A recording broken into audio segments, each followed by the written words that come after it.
The crystal glasses clinked with a delicate, pristine sound as I moved between the tables of Bellissimo, the most exclusive Italian restaurant in the city. The scent of truffle oil and aged Parmesan hung in the air, mingling with expensive perfumes and the subtle woody notes of men's cologne that cost more than my monthly rent. My feet ached in the mandatory black heels, practical enough for service, but elegant enough for the clientele who wouldn't tolerate anything less than perfection. "Table 7 needs another bottle of the Barolo." "Marco," the head server murmured as he passed, not bothering to look at me. I was invisible here, just another black uniform moving efficiently through the dimly lit space, existing solely to anticipate needs before they were voiced. I nodded, though he didn't see it, and made my way to the climate-controlled wine room. 8 months at Bellissimo, and I still felt like an imposter. The other servers moved with an innate confidence that came from belonging in spaces like this. I was just Ellie Bennett, 26, with student loans that seemed to grow despite my payments, and a talent for remembering wine pairings that had landed me this job I desperately needed. The weight of fatigue pressed against my shoulders as I carefully extracted the requested bottle. A double shift today after covering for Sophia last night. The tips were worth it. They had to be. But exhaustion had settled deep in my bones, making my movements slower, my smile a bit more forced. I was so focused on not dropping the $400 bottle of wine that I didn't notice the shift in the restaurant's atmosphere until I emerged from the wine room. It was subtle. The slight lowering of conversations, the straightening of waitstaff postures, the almost imperceptible increase in tension. That's when I saw him. He hadn't been there when I'd gone to fetch the wine. Table 12, the most private corner booth, had been empty all evening, reserved but unoccupied. Now 4 men sat there, but only one commanded attention. He wore a charcoal gray suit that looked as though it had been poured onto his frame, the kind of tailoring that didn't just suggest money, but whispered of power. Dark hair, precisely cut, not a strand out of place. From this distance, I couldn't make out his features clearly, but I could feel the weight of his presence across the room.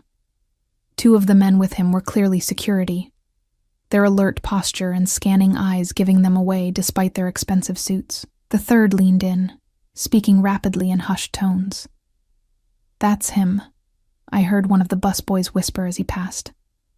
I didn't need to ask who him was. Even in my short time at Bellissimo, I'd heard the whispers. Alessio Vitale. 33 years old and allegedly controlled half the city's underground operations, though nothing had ever been proven. Old money mixed with new ventures. Some legitimate, others spoken of only in whispers. He owned numerous businesses across the city, including, rumor had it, a significant stake in Bellissimo itself. "Ellie!" Marco's sharp voice cut through my thoughts. "Table 7 is waiting." I hurried to deliver the wine, hyper-aware of the corner booth even with my back turned to it. The prickling sensation of being watched raised goosebumps along my arms, though I told myself it was just the restaurant's overactive air conditioning. 2 hours passed in a blur of orders, plates, and the practiced smile that made my cheeks ache. I moved on autopilot, my mind drifting to tomorrow's schedule and whether I could pick up an extra shift to cover the unexpected plumbing bill from last week. Table 12 remained occupied, though I wasn't assigned to it. Those tables were reserved for Marco and the senior staff. Still, I couldn't help stealing glances when I thought no one would notice. Once, I caught a glimpse of his profile. Strong jawline, straight nose, unexpectedly long eyelashes. Then his head turned slightly, and I jerked my gaze away, heart hammering as though I'd been caught trespassing. It was nearly midnight when the restaurant began to empty. My section was clear, and I was wiping down the last table when Marco appeared at my elbow. "Take this to table 12, he said, pressing a leather folder into my hands. Inside was a check with a figure that made my eyes widen. "But that's your table," I said, confused. Marco never relinquished his high-tipping tables. His expression was unreadable. "Mr. Vitale asked for you specifically." The folder felt suddenly heavy in my hands. "Me? But I haven't even—" "Just do it, Ellie." Marco cut me off, his tone making it clear this wasn't a request. My pulse quickened as I made my way across the now quiet restaurant. 2 of the men had left, leaving only Vitale and 1 guard. As I approached, I could feel my professional mask slipping, revealing the exhaustion underneath. I placed the folder on the table with hands I was proud didn't shake. "Your check, sir." That's when I saw him clearly for the first time. His eyes were dark, not merely brown, but a depth of color that seemed to absorb light rather than reflect it. His features were striking rather than conventionally handsome, too intense, too commanding. A face accustomed to being obeyed. Those eyes flicked up to mine, and the air seemed to vanish from the room. Recognition flickered there. Though I was certain we'd never met, I would have remembered. "Thank you," he said, his voice low and smooth, with just a hint of an Italian accent beneath cultured English. I took a step back, ready to retreat, when he opened the folder. With practiced efficiency, he extracted several large bills, placed them inside, and closed it again. As he did, something glinted on his right hand, a heavy gold signet ring with an intricate crest I couldn't make out. "Have a good evening," I managed, taking the folder and backing away, disturbed by how his gaze seemed to see straight through my carefully constructed professional veneer. I returned to the staff area, heart still racing, and opened the folder to process the payment. The tip was astronomical, enough to cover my overdue electric bill and then some. Relief washed over me, followed immediately by an inexplicable unease. Why me? Why that amount? I finished my closing duties quickly, eager to escape the lingering sensation of those dark eyes. The night air was cool against my flushed skin as I stepped out the employee exit into the alley behind the restaurant. Most of the staff parked in the small lot adjacent to the building, but my ancient Honda was in the shop again. Another expense I couldn't afford. The bus stop was 3 blocks away. Pulling my thin jacket tighter around me, I started walking, my mind still puzzling over the encounter. I was so distracted I almost missed it. The small, heavy object my fingers encountered in the folder I was still clutching. I stopped under a streetlight and opened the folder again. There, nestled against the bills, was a ring, the same gold signet ring I'd seen on his finger. My breath caught as I lifted it, feeling its substantial weight. The crest was clear now, a stylized lion with something clutched in its paws. Panic flared. Had it fallen off? Had he left it by mistake? Either way, having it in my possession felt dangerous, like holding a live grenade. I turned back toward the restaurant, my tired body protesting, but my mind made up. I couldn't keep this, and I certainly couldn't wait until tomorrow to return it. If it was valuable, and it clearly was, he might think I'd stolen it. The main entrance to Bellissimo was dark now, the last customers gone. I hurried around to the side entrance where expensive cars still lined the private lot. My heart sank when I didn't see any that matched what a man like Vitale might drive. But then I spotted it, a sleek black Bentley with a driver standing beside it. Beyond, another man I recognized as the security guard from earlier stood smoking. Drawing a deep breath, I approached. The driver noticed me first, his posture shifting subtly into alertness. The guard dropped his cigarette, crushing it beneath a polished shoe. "Excuse me," I said, my voice smaller than I intended. "I need to return something to Mr. Vitale." He left it at his table. The guard's eyes narrowed. "Mr. Vitale doesn't forget things." I held up the ring, its gold catching the streetlight. This was in the check folder. Something passed between the two men. A look I couldn't interpret. Then the guard nodded once and moved toward the car's rear door. It opened before he reached it, and Alessio Vitale emerged, his tall frame unfolding gracefully. He didn't seem surprised to see me standing there, shivering slightly in the night air. "Ms. Bennett," he said. And the fact that he knew my name sent a chill down my spine that had nothing to do with the temperature. I extended my hand, the ring resting on my palm.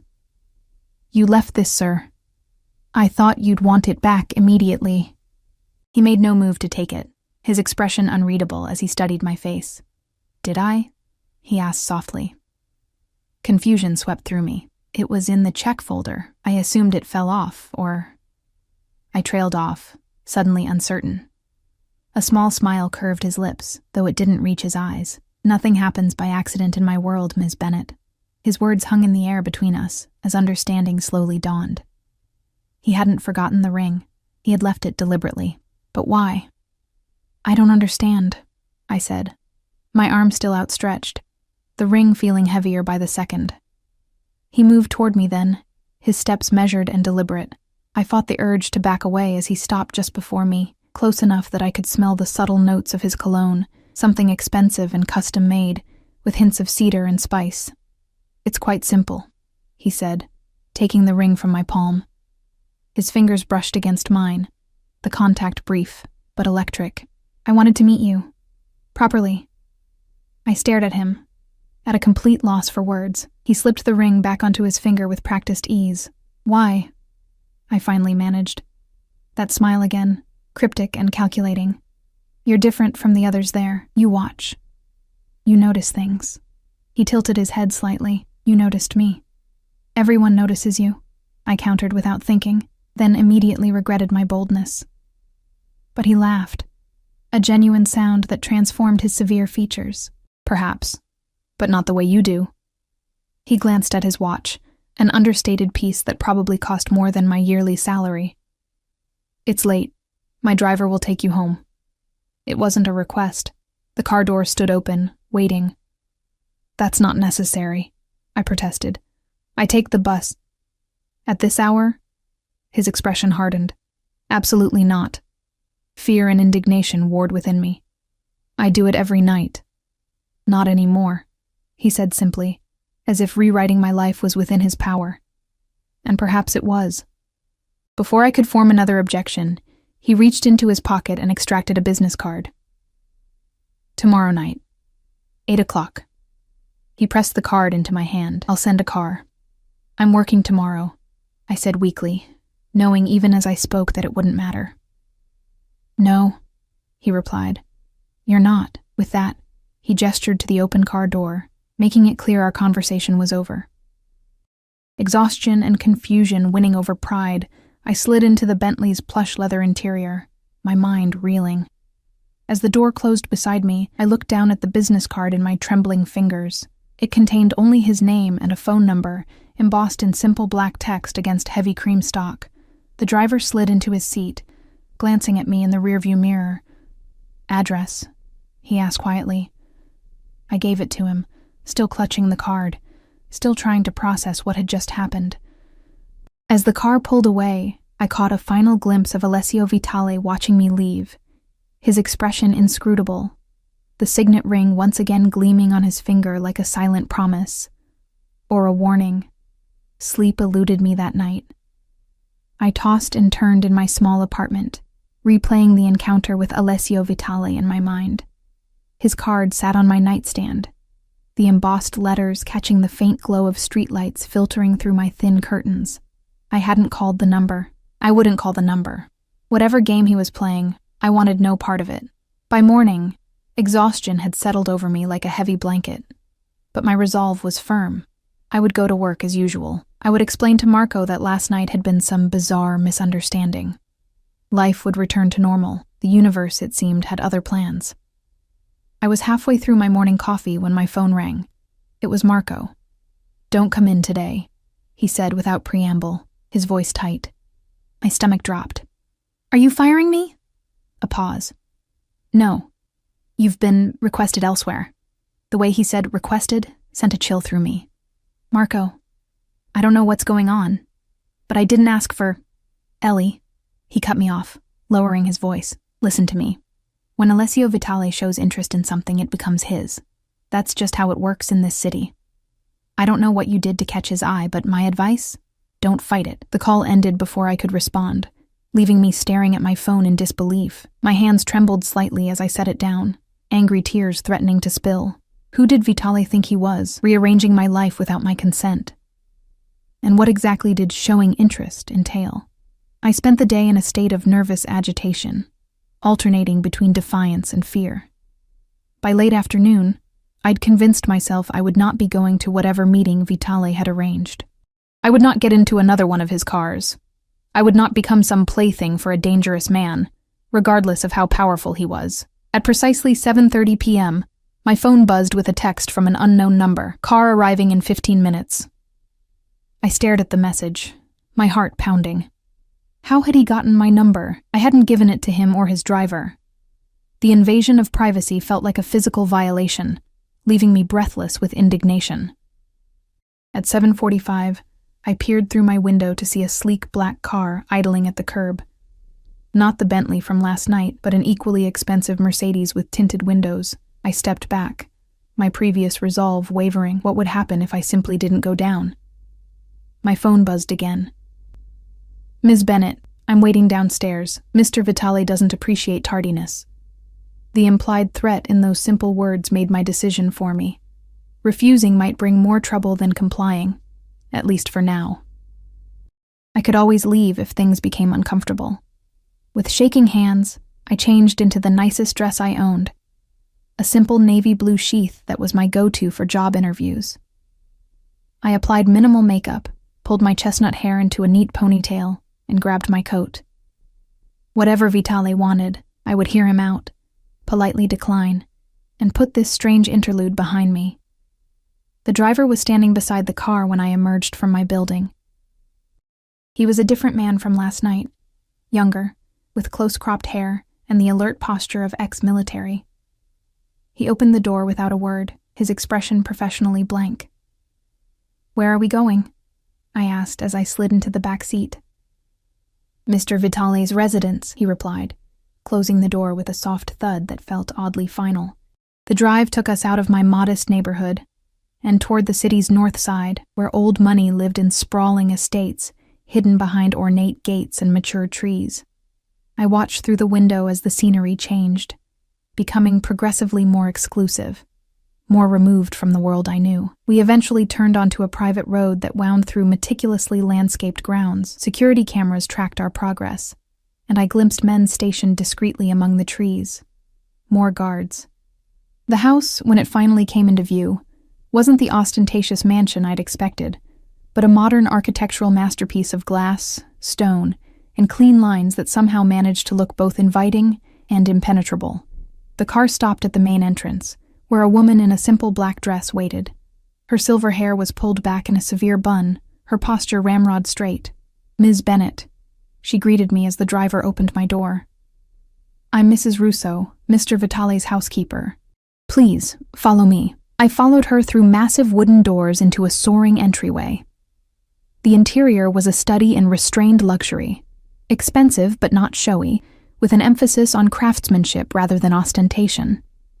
Original artwork hung on the walls, and the furniture looked like it belonged in a design museum.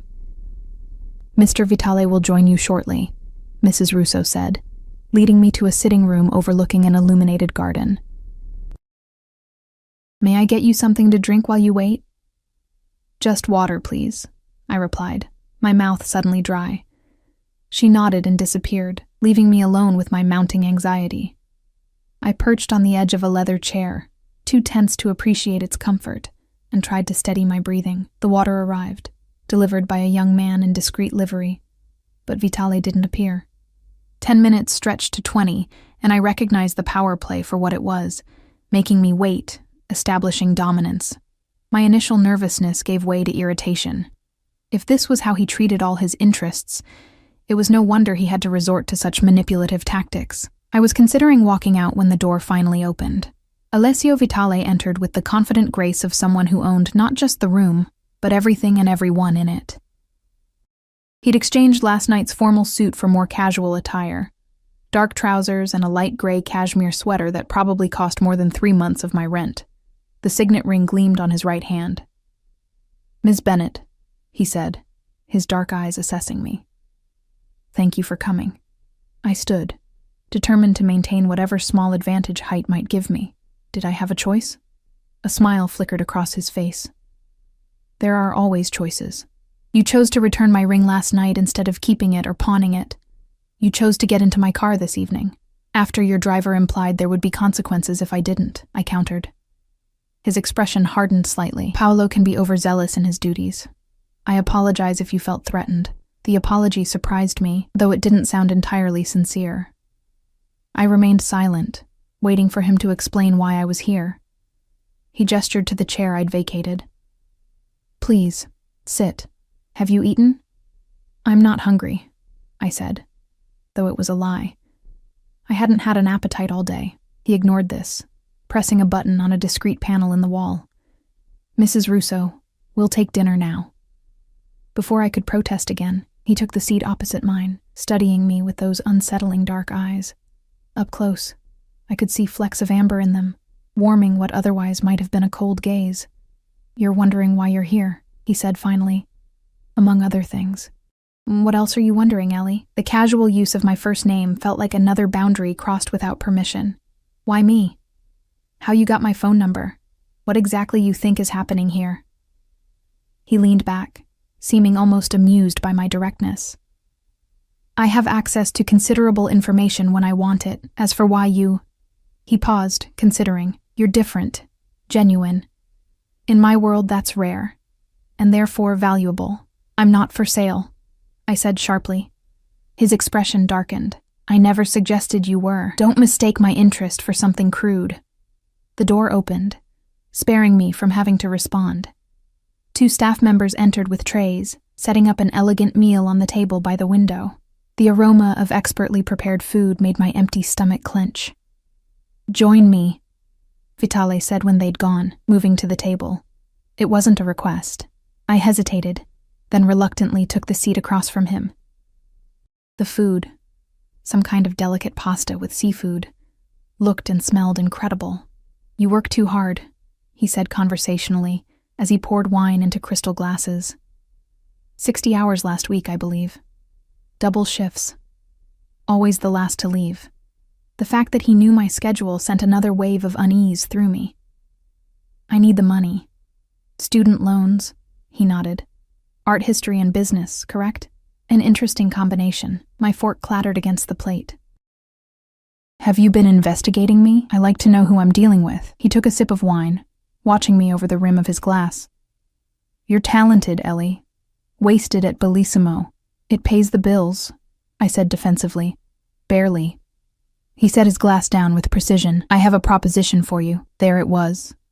I steeled myself for whatever inappropriate offer was coming. I'm not interested in being your mistress, Mr. Vitale.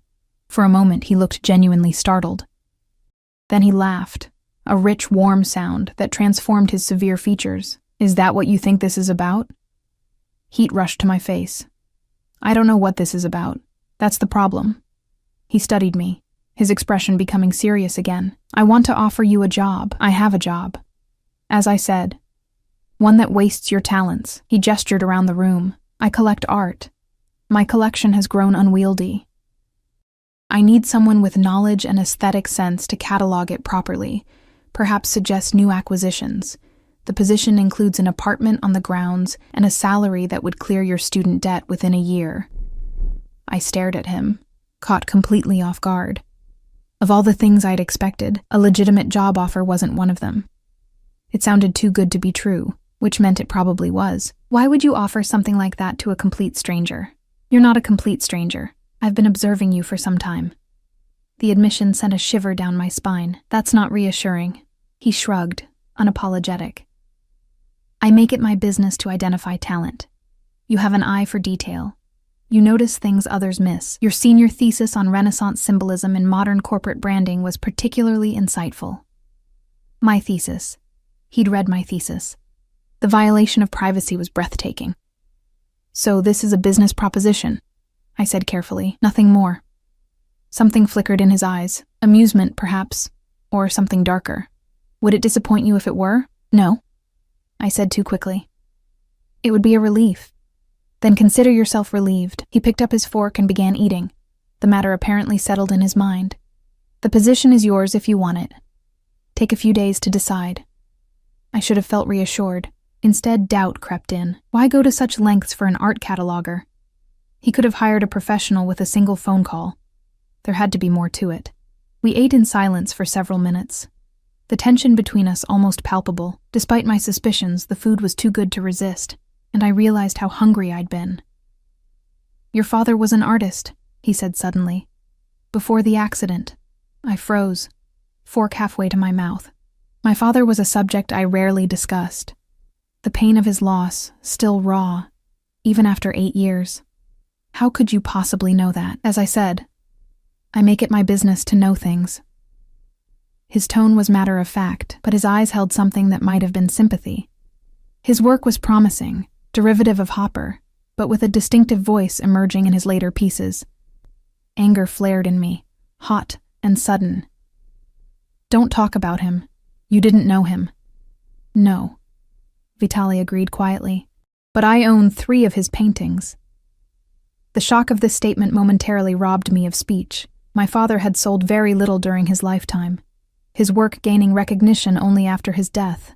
The idea that this man, this stranger, possessed pieces of my father's legacy felt like another invasion. "I'd like to see them," I said finally, my voice barely above a whisper. Something shifted in Vitali's expression. Satisfaction, perhaps. "Of course. They're in my private gallery. I'll show you after dinner." I nodded, suddenly eager to see my father's work again, to feel that connection. It was the first genuine emotion I'd experienced since entering this house that wasn't fear or anger. The remainder of the meal passed in less strained silence. When we finished, Vitali led me through the house to a secured wing. He placed his palm against a scanner, and heavy doors slid open to reveal a gallery worthy of a small museum. "My collection," he said simply, allowing me to enter first. I stepped inside, momentarily forgetting my suspicions as I took in the space. Paintings and sculptures were arranged with care and knowledge, the lighting perfect, the climate control evident in the room's consistent temperature. It was the work of someone who truly appreciated art, not just its monetary value. "This is incredible," I admitted, moving slowly from piece to piece. I recognized works by both established masters and emerging talents, all displayed with equal reverence. "Your father's pieces are here," Vitali said, guiding me to a wall where 3 canvases hung. My breath caught as I recognized my father's distinctive style. Urban landscapes with solitary figures, rendered in muted colors with strategic bursts of vibrancy. These were from his final period, when illness had already begun to affect his mobility, but before the accident that took his life. "How did you get these?" I asked, reaching out to almost touch the familiar signature in the corner. "Art auctions, private sales." He stood close behind me, his voice low. I could have chosen any pieces, but these spoke to me. I turned to find him watching me, his expression unreadable in the gallery's soft lighting. We were standing closer than I'd realized, close enough that I could smell that distinctive cologne again, could see the slight imperfection of a small scar near his left eyebrow. "Why am I really here, Mr. Vitali?" I asked quietly. He considered me for a long moment, his dark eyes searching mine. "Because when I want something, Ellie, I pursue it until it's mine." The possessiveness in his tone should have frightened me. Instead, it sent an unexpected thrill through my body, a reaction I immediately tried to suppress. "People aren't possessions," I said, taking a deliberate step back. "No," he agreed. "They're far more complex, more challenging." His eyes never left mine, more rewarding when they choose to stay of their own accord. The implication hung in the air between us, that this elaborate evening, the job offer, even acquiring my father's artwork, had all been steps in a campaign to... What? Seduce me? Own me? "I should go," I said, suddenly needing distance, air, time to think. He nodded once, accepting my retreat with surprising grace. "The driver will take you home whenever you're ready." As we walked back through the gallery, I found myself pausing at a familiar shape partially covered by a cloth in the corner. Without thinking, I lifted the edge of the fabric. It was my father's final piece, the one he'd been working on when he died, the one I thought had been destroyed in the studio fire. I turned to Vitali, questions flooding my mind, but the expression on his face stopped me cold. In that unguarded moment, he looked hungry, triumphant, as if I'd sprung a trap he'd meticulously laid. "How did you get this?" I whispered. His smile was slow, satisfied. "I told you, Ellie. When I want something, I find a way to make it mine." The ride home passed in a blur. I sat rigid in the back seat of the Mercedes, my mind racing, trying to process what I'd seen. My father's final painting, the one I'd mourned, the one that represented his last creative expression, somehow in Alessio Vitali's possession. The implications were staggering. "We've arrived, Ms. Bennett," the driver announced, breaking my reverie. I stepped out onto the cracked sidewalk in front of my apartment building, the contrast between Vitali's world and mine never more apparent. The Mercedes waited until I'd entered the security door, a courtesy that felt more like surveillance.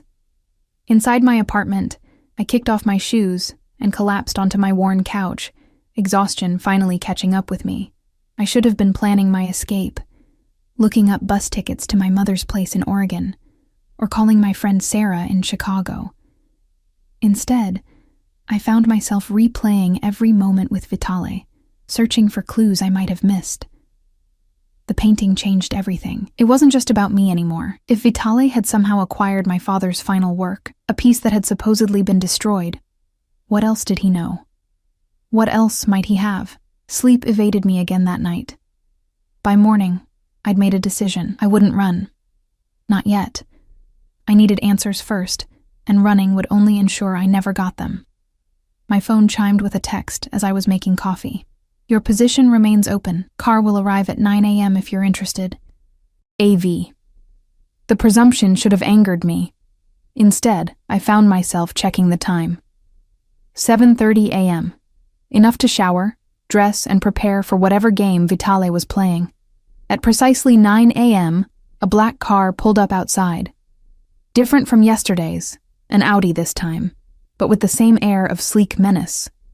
The same driver, Paolo, stood waiting as I emerged from my building. Good morning, Ms. Bennett, he said, his tone neutral as he opened the door. Mr.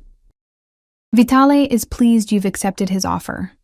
I haven't accepted anything yet, I corrected, sliding into the back seat. I have questions first. Paolo nodded as if he'd expected nothing less. The drive to Vitale's estate seemed shorter this morning, the route already becoming familiar. Dangerous. How quickly the extraordinary could become routine.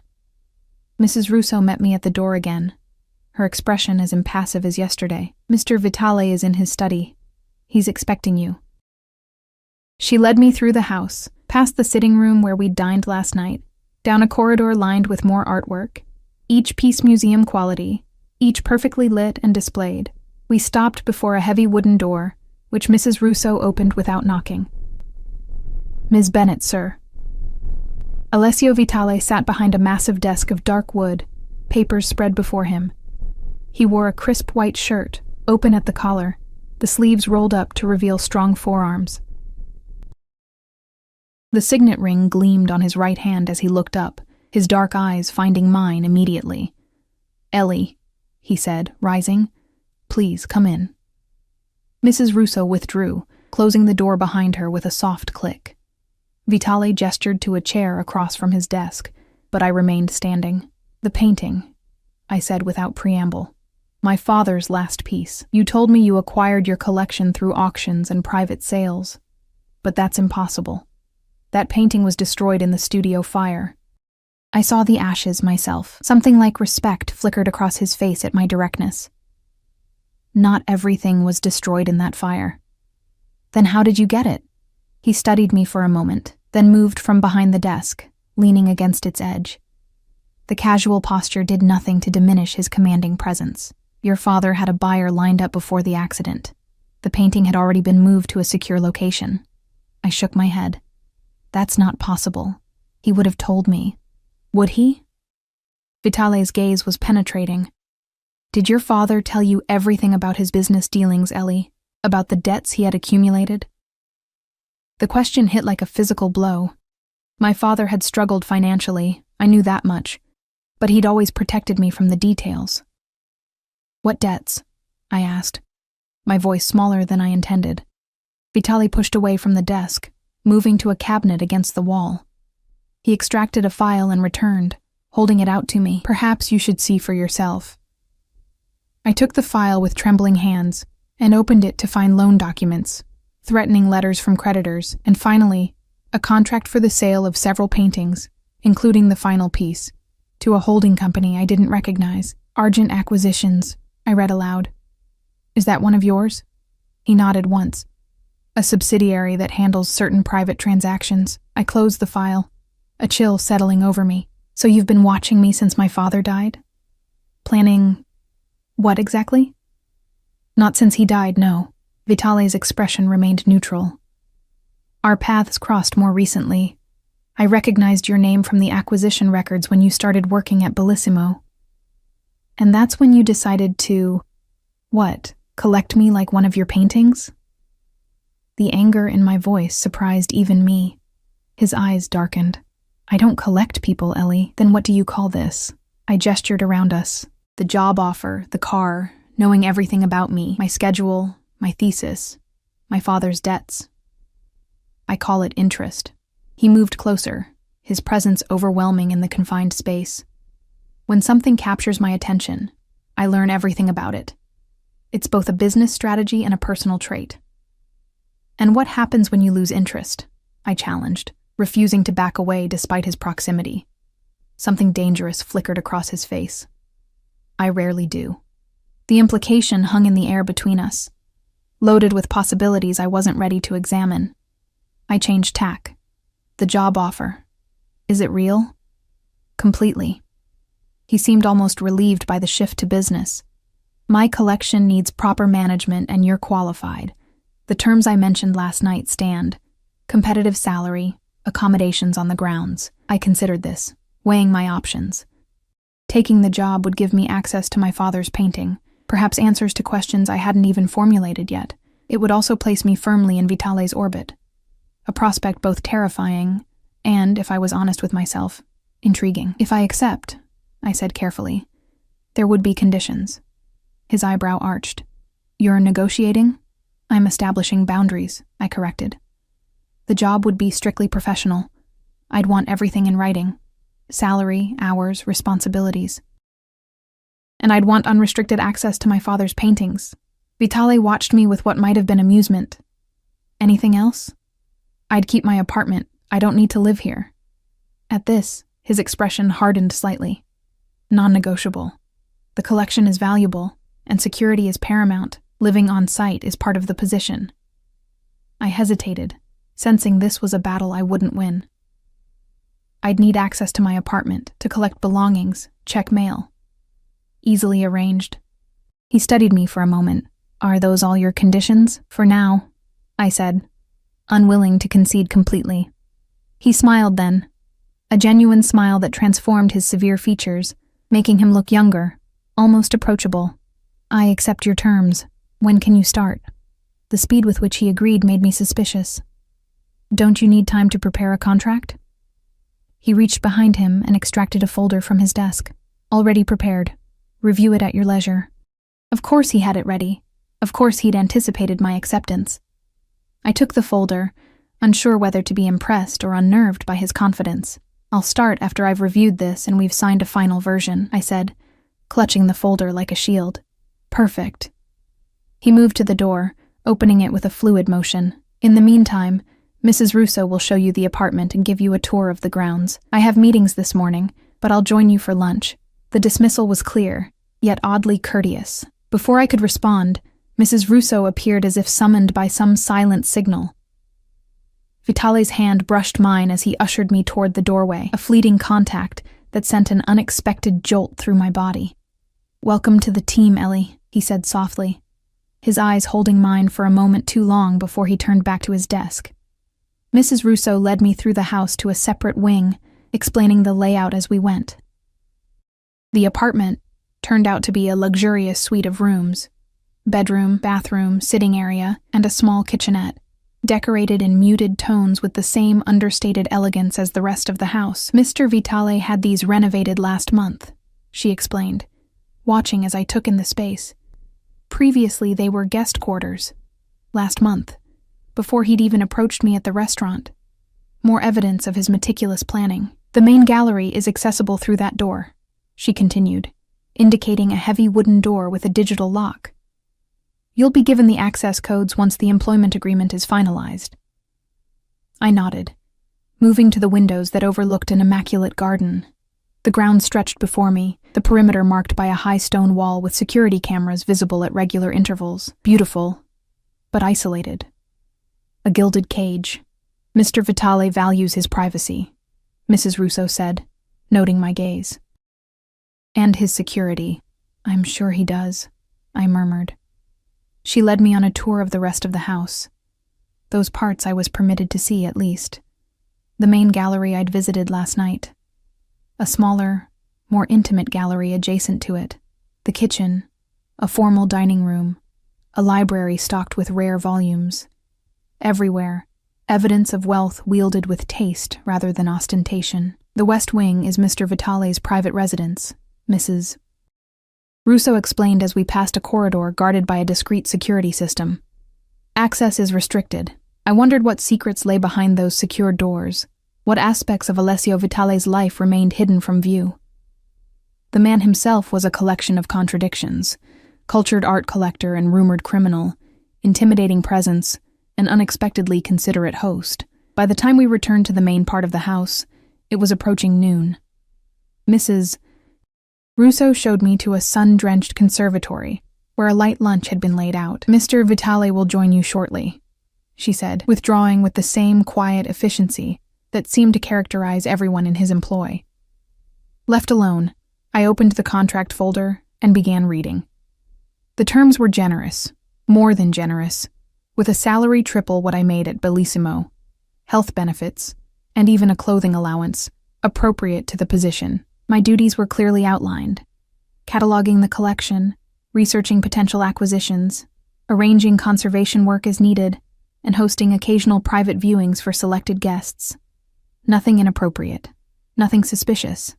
If anything, the contract was more formal and professional than I'd expected, with none of the hidden clauses or traps I'd feared.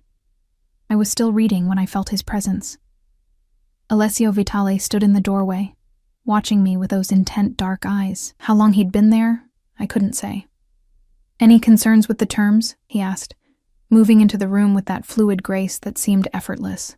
"It's very generous," I admitted. "It reflects the value I place on the position." He took the seat across from me, and on the right candidate. 2 weeks passed in a surreal blur. I signed the contract after my lawyer friend reviewed it, finding nothing concerning in the language. I gave notice at Bellissimo, packed my essentials, and moved into the suite at Vitale's estate. The transition happened with unsettling smoothness, as if my life had been carefully choreographed toward this moment. The work itself was fascinating. Vitale's collection was even more extensive than I'd initially realized. Paintings, sculptures, rare books, and artifacts from around the world, each piece more exquisite than the last. I spent my days cataloging, researching provenance, and organizing the collection into a proper digital database. The work absorbed me completely, allowing me to temporarily forget the strange circumstances that had brought me here. Vitale himself remained an enigma. Some days he was absent entirely, attending to his numerous business interests. Other days he would appear in the gallery while I worked, observing silently before engaging me in surprisingly insightful conversations about art history or conservation techniques. He was unfailingly polite, maintaining a professional distance that both relieved and strangely disappointed me. I spent hours with my father's paintings, especially the final piece, a cityscape at dawn, with a solitary figure standing at a crossroads, face turned away from the viewer. The symbolism wasn't subtle, but the execution was masterful. I often found myself wondering what he would think of my current situation, working for a man who collected his art, and it seemed had now collected his daughter. It was during the 3rd week that the careful balance shifted. I was working late in the main gallery, finalizing entries for a collection of Renaissance miniatures, when Vitale appeared. He'd been gone for 2 days on a business trip, and I hadn't expected him back until morning. "You should rest," he said, his voice startling me in the quiet room. I looked up from my laptop to find him watching me with that intense gaze that seemed to see straight through my carefully maintained composure. "I wanted to finish this section," I explained, suddenly aware of the late hour and my disheveled appearance. I'd pulled my hair into a messy bun hours ago and had abandoned my blazer over a nearby chair. He moved closer, studying the miniatures I'd been cataloging. These were my mother's favorites. It was the first personal detail he'd shared, and it caught me off guard. "They're beautiful," I said, glancing at the tiny portraits housed in their ornate frames. "The craftsmanship is extraordinary." She used to tell me they contained whole worlds if you looked closely enough. A shadow passed over his face. "She died when I was 12. "I'm sorry," I said softly, recognizing the lingering pain in his voice.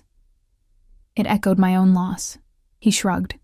the gesture incongruously casual for a man usually so controlled. It was a long time ago. Some losses never really fade, I said, thinking of my father.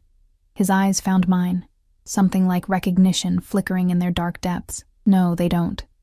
The moment stretched between us, a fragile connection I hadn't anticipated. He broke it first, glancing at his watch. It's past midnight. I'll walk you to your rooms. I saved my work and closed the laptop, oddly reluctant to end the conversation. As I gathered my things, I noticed he seemed different tonight. His usual imposing presence tempered by something I couldn't quite identify. Fatigue, perhaps, or some lingering effect of whatever business had taken him away. We walked in companionable silence through the quiet house, our footsteps muffled by thick carpets.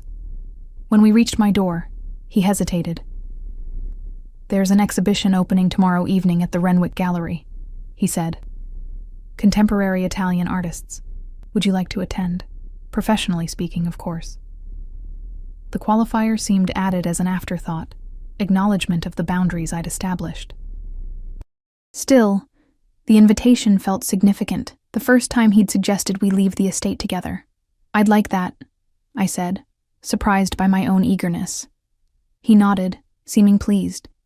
The car will be ready at 7. Alessio, I said, using his first name without thinking. Thank you. For the job. For access to my father's work. Whatever your reasons, I appreciate it. Something shifted in his expression, a softening perhaps, or a glimpse of genuine emotion beneath the controlled exterior. Without warning, he reached out and tucked a stray strand of hair behind my ear, his fingers brushing my cheek in a touch so light I might have imagined it. Sleep well, Ellie, he said, his voice low, before turning and walking away down the corridor. I stood frozen at my door, heart racing from that simple contact. As I prepared for bed, I tried to rationalize my reaction. It had been a long day. I was tired. I was lonely. It meant nothing. But in the darkness of my room, as sleep finally claimed me, I couldn't deny the truth. Alessio Vitale, enigmatic, dangerous, possibly criminal, had somehow breached the careful defenses I'd built around my heart. The gallery opening was unlike any event I'd previously attended. The Renwick was transformed, its austere spaces softened by strategic lighting and floral arrangements. The guest list was carefully curated: wealthy collectors, museum directors, art critics, and a handful of the featured artists. I wore a black dress I'd found hanging in my closet that morning, designer, perfectly tailored, with a handwritten note. For tonight. The presumption should have angered me. Instead, I found myself appreciating his eye for detail as I slipped into the silk garment that fit as if made for me. It probably had been. Alessio arrived at my door precisely at 7, immaculate in a tailored suit that emphasized his broad shoulders and lean frame. His eyes darkened appreciatively as they took in my appearance. You look beautiful, he said simply. The dress is lovely, I replied, deflecting the compliment. Thank you. The dress is merely a canvas, he countered, offering his arm. You're the masterpiece. The line was smooth, too smooth, and yet I found myself fighting a blush as I took his arm. His charm was a weapon, I reminded myself, one wielded with expert precision. The evening passed in a glittering haze. Alessio guided me through the exhibition, his hand a constant presence at the small of my back. He introduced me to important contacts with a proprietary air that both irritated and thrilled me. Ellie is managing my collection now, he would say, his tone casual but his eyes watchful, gauging reactions. She has an exceptional eye. The responses were uniformly respectful, though I caught speculative glances between several guests. I realized how this looked, the notorious Alessio Vitale and his new, much younger companion. The power dynamic was obvious to any observer, regardless of the professional nature of our relationship. They think I'm your latest acquisition, I murmured after one such introduction, unable to keep the edge from my voice. His expression didn't change, but his hand pressed more firmly against my back. What they think is irrelevant, is it? I challenged, turning to face him fully. What exactly is happening here, Alessio? His eyes held mine, unreadable in the gallery's dim lighting. We're attending an exhibition, You're representing my collection. And the dress? The way you're introducing me? The way you're touching me? Something dangerous flickered across his face. Would you prefer I stop? The honest answer was no, and we both knew it. I broke eye contact first, frustrated by my own conflicted feelings. Ellie. His voice softened, drawing my gaze back to his. I respect the boundaries you've set. If I've overstepped, tell me. The vulnerability in his tone caught me off guard. Before I could respond, we were interrupted by an elegant woman with silver-streaked dark hair. Alessio, darling, she purred, air kissing his cheeks. It's been too long. Sophia, he greeted her, his demeanor cooling perceptibly. I didn't expect to see you here. Clearly, she replied, her eyes sliding to me with calculated assessment. Aren't you going to introduce me to your protégé? The pause was deliberate, loaded with insinuation. Alessio's expression hardened. Ellie Bennett, Sophia Russo. Sophia's father is an old business associate. I extended my hand, which Sophia took with perfectly manicured fingers. Pleasure, she said, though her tone suggested otherwise. How long have you been working for Alessio? A few weeks, I replied, keeping my expression neutral despite the hostility radiating from her. How lovely for you both. Her smile didn't reach her eyes. Alessio has always had an eye for emerging talent. The implication was clear, and I felt heat rise to my face. Before I could respond, Alessio placed a possessive hand on my waist. If you'll excuse us, Sophia, he said coldly. We were just discussing a piece I'm considering acquiring. He guided me away without waiting for her response, his body tense beside mine. When we were out of earshot, I glanced up at him. Old girlfriend? I asked, aiming for casual and missing by a mile. His jaw tightened. Ancient history. She doesn't seem to think so. What Sophia thinks ceased to matter to me long ago. He stopped, turning to face me. Don't let her bother you. She's territorial about relationships that no longer exist. The possessive note in his voice stirred something in me, a dangerous flutter of pleasure I immediately tried to suppress. This wasn't a date. It wasn't a relationship. It was business. I needed to remember that. We completed our circuit of the exhibition, but the easy rapport from earlier had vanished. Alessio remained attentive, introducing me to important contacts, but a new tension thrummed between us. I found myself hyper-aware of his proximity, of the weight of his hand at my back, of the subtle cedar and spice scent of his cologne. The drive back to the estate was silent, both of us lost in thought. When the car pulled up to the main entrance, Alessio dismissed the driver with a nod. I'll walk you in, he said, coming around to open my door.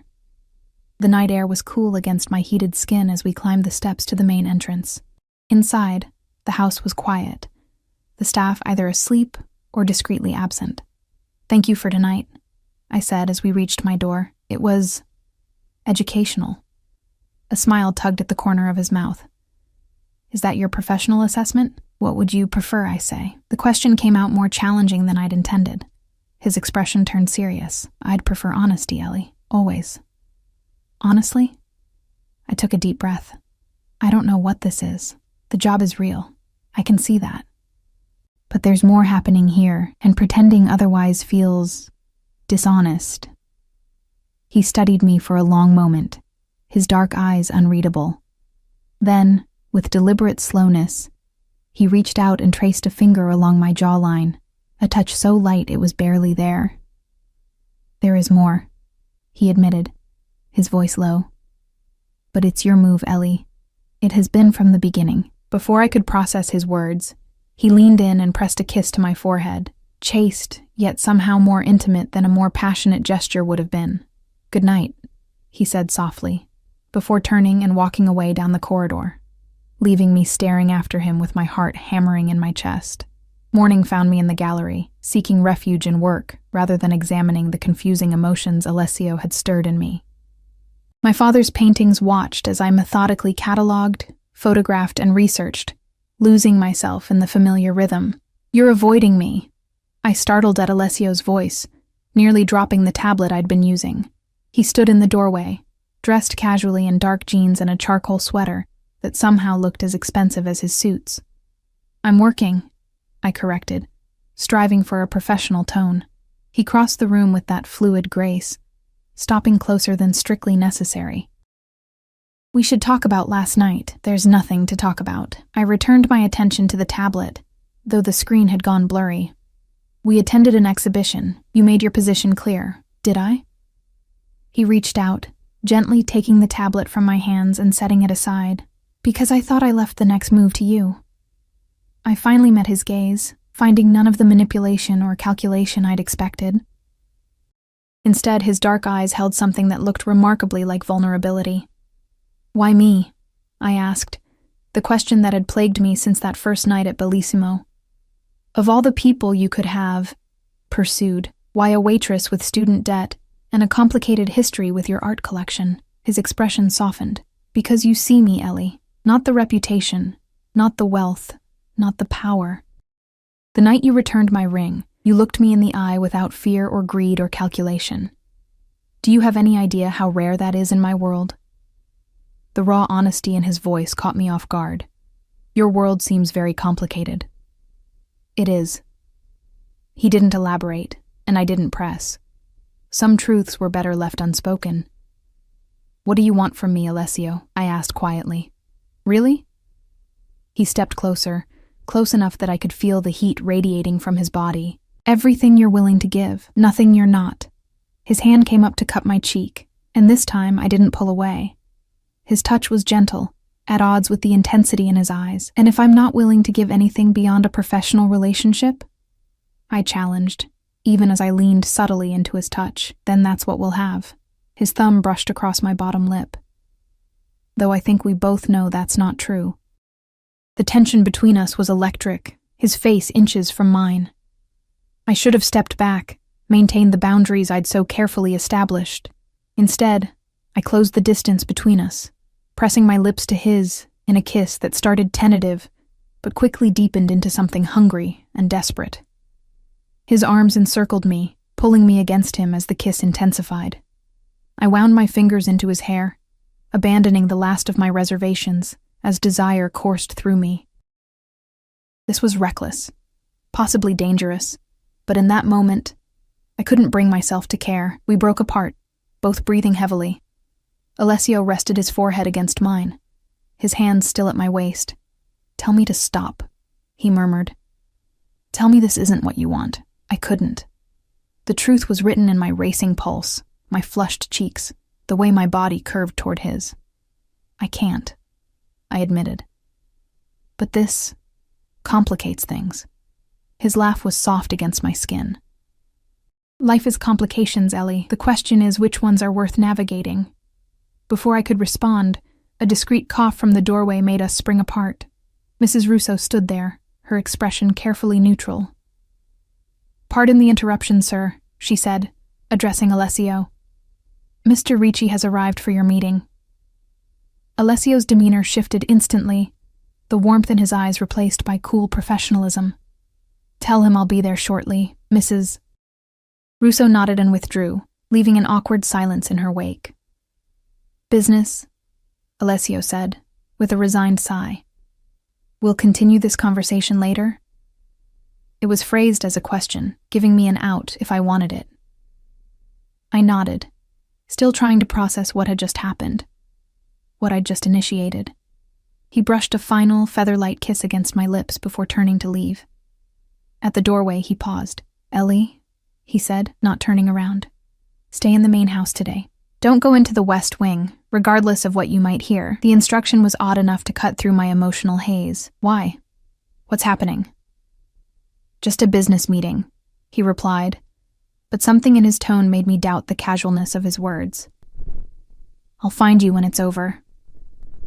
With that, he was gone, leaving me alone with my turbulent thoughts and a new, unsettling anxiety. Whatever Alessio's business entailed, the warning suggested it wasn't entirely legitimate.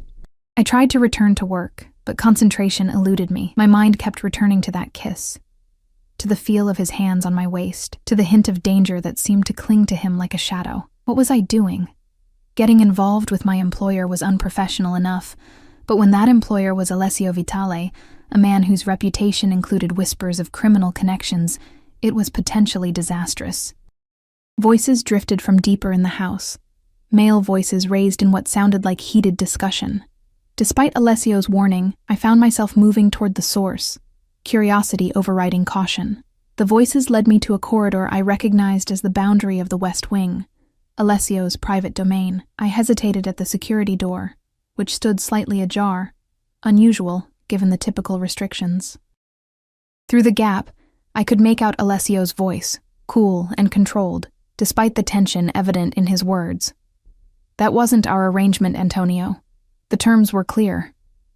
Circumstances change, replied a gravelly voice I didn't recognize. The price has gone up. We don't renegotiate after agreements are made.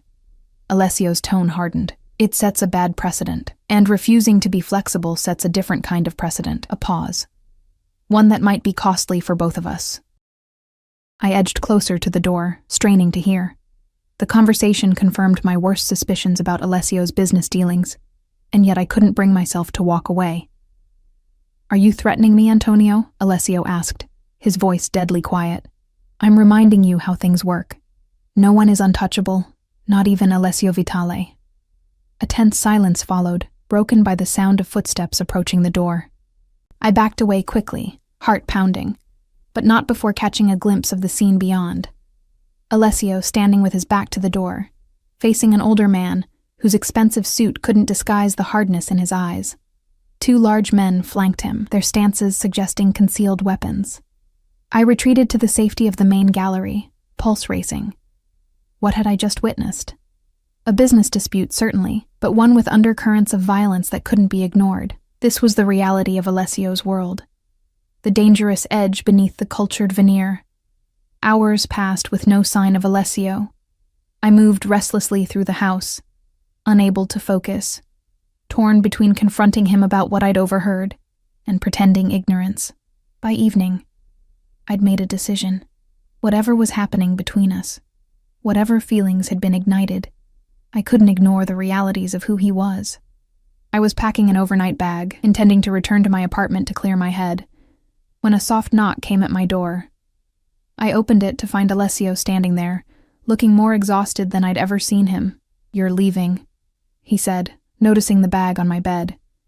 It wasn't a question. Just for tonight, I replied, though we both knew it might be longer. I need to think. He nodded, unsurprised. You overheard my meeting with Ricci.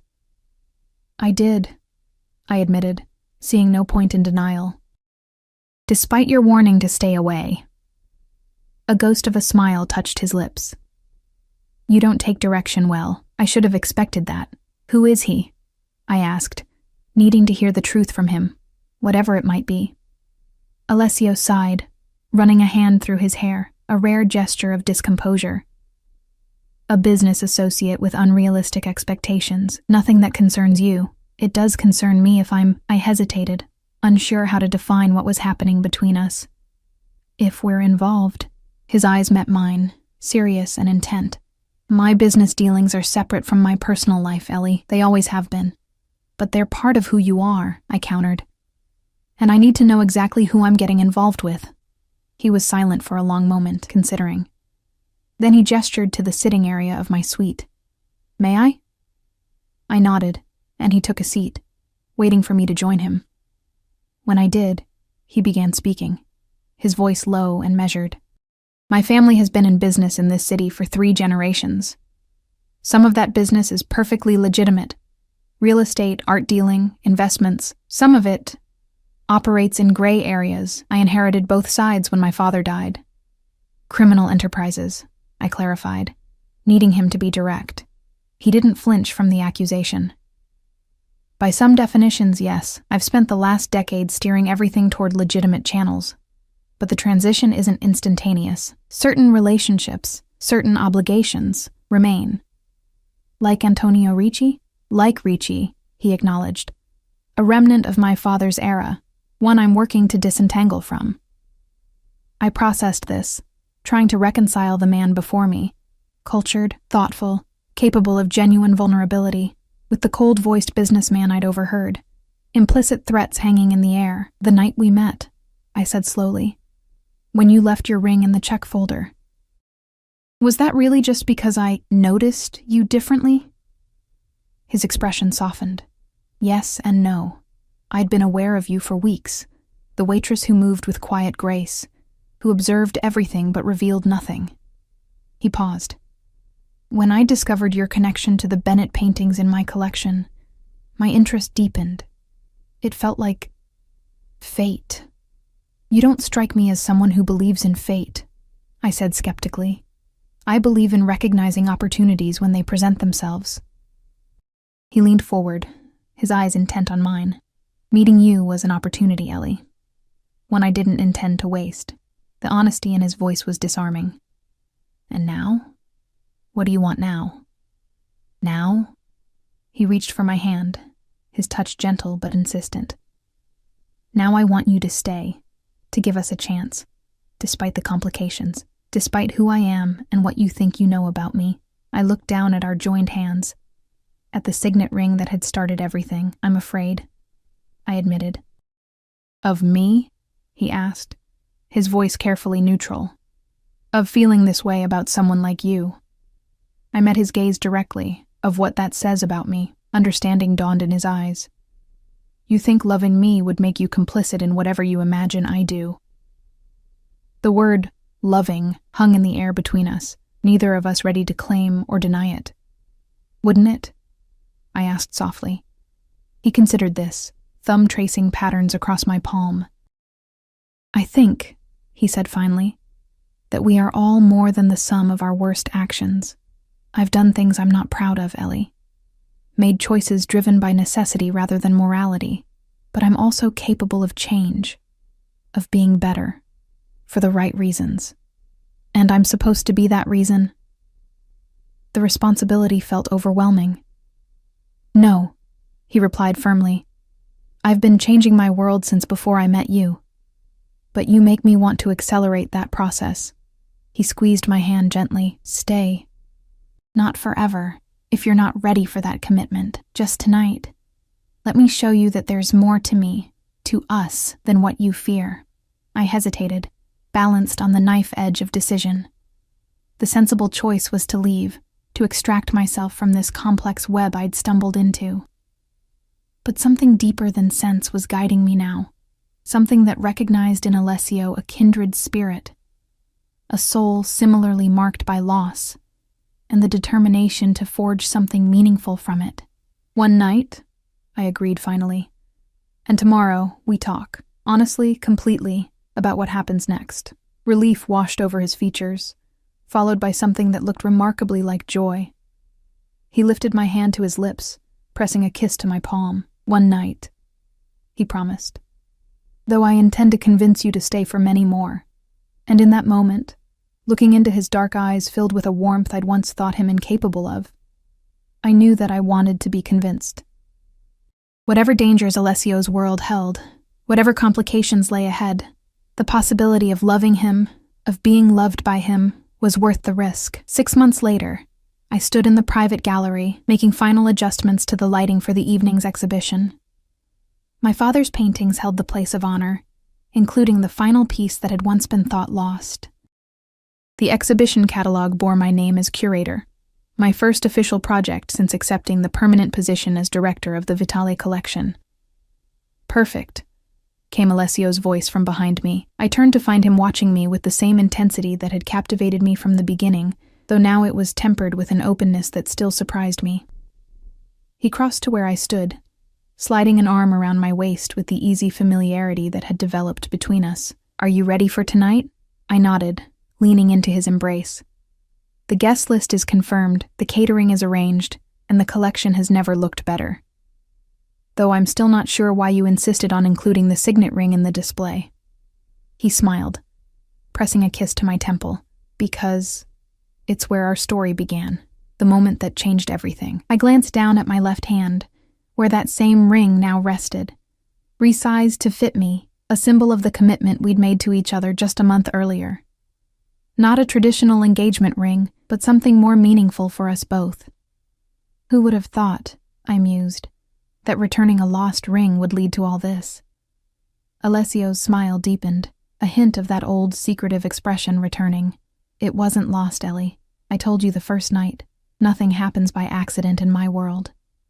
I laughed, no longer unsettled by his calculated approach to life. So you planned all of this? The job? The relationship? The ring coming back to me in a different form? Let's say I created the opportunity, he replied, turning me to face him fully. But what happened afterward? That was entirely up to you. His expression grew serious. It still is. Every day. And it was true. The transition in his business dealings had continued, accelerating with our relationship. The gray areas were gradually being eliminated. The questionable associates like Ricci phased out. It wasn't a perfect transformation. Nothing in life ever was. But it was genuine progress, born of Alessio's desire to build a future he didn't have to protect me from.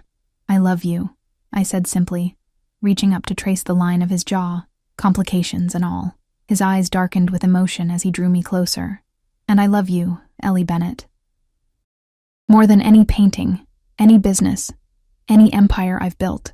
As his lips met mine, I marveled at how completely my life had changed in the space of 6 months. From exhausted waitress to gallery director, from solitary existence to partnership with a man as complex and challenging as any artwork in his collection. The ring on my finger caught the light as I wound my arms around his neck, the symbol of a bond that had begun with calculation, but transformed into something neither of us had expected, something real, enduring, and worth every risk we'd taken to find it.